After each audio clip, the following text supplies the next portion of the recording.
guys, welcome back to my YouTube channel. Today I'm going to be doing a book review on A Court of Frost and Starlight by Sarah J. Maas. This video is going to be a spoilery review, so if you guys have not read the book or the previous 3 books, then you should probably click out of this video.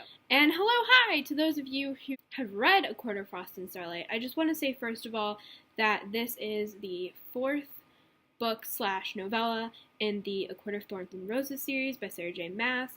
This book is meant to be sort of a bridge between the original trilogy and the sequel / spin-off series that she's making after A Court of Thorns and Roses. I was excited for this novella. I don't normally have high hopes for novellas because most of the time it's sort of like filler, and unfortunately for Sarah, that's what this book felt like. It felt like filler.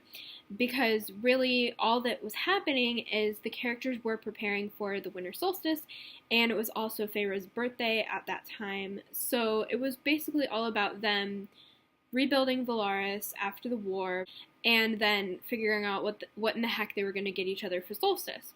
That was really the entirety of the book. Now, the thing is, I've heard kind of iffy reviews about this book before, so I wasn't going in with very high expectations, but I did expect a little bit better from this book.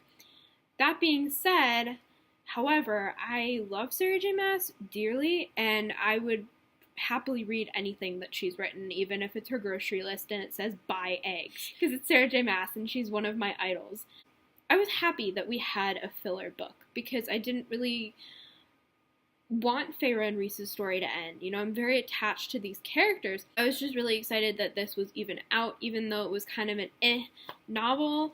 I'm happy that I was able to read it. I don't regret reading it. The main disappointment that I have with this book, like I said, was that it was filler, but also there wasn't really any face and romantic times in the book. You know, it happened at the end, and it was just kind of like, oh, okay, so you didn't really know what you're gonna write here, so you just want to write a romantic scene. Is I did like the ending. I did like how, even though they're trying to rebuild the city, there was some closure between the characters.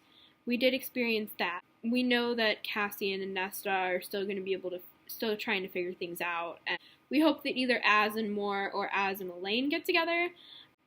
At least I hope Az and Elaine get together. Even though he's Elaine's mate, I don't really see Lucien as a threat. I think Az and Elaine are more compatible, or even Az and Mor.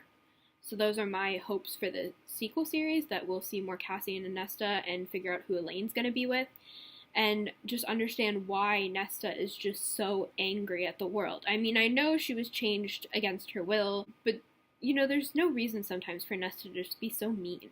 As far as the inner circle is concerned, I'm glad that there was closure between Feyre and Rhys. Got Feyre that estate, and then Feyre is going to help refurbish the studio and make some artistic friends and help them recover from the war. So I did like that ending. Sarah ended it with the famous "To the stars who listen and the dreams that are answered" quote, which I actually really want to get tattooed on me. I did like how Elaine seems to be recovering. You know, she's not as nuts as she was in the 3rd book. Like, she's slowly recovering, she's slowly baking things. I did like being in Mor's head for part of this book, and I did like being in other characters' heads. I thought that was kind of fun. I, of course, love the cover design, and I love the narrator because I listened to the audiobook.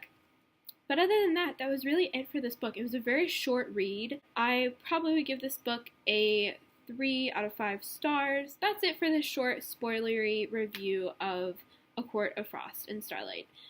Let me know your thoughts about the book down in the comments, and don't forget to like, comment, and click that subscribe button, and I'll see y'all later. Bye!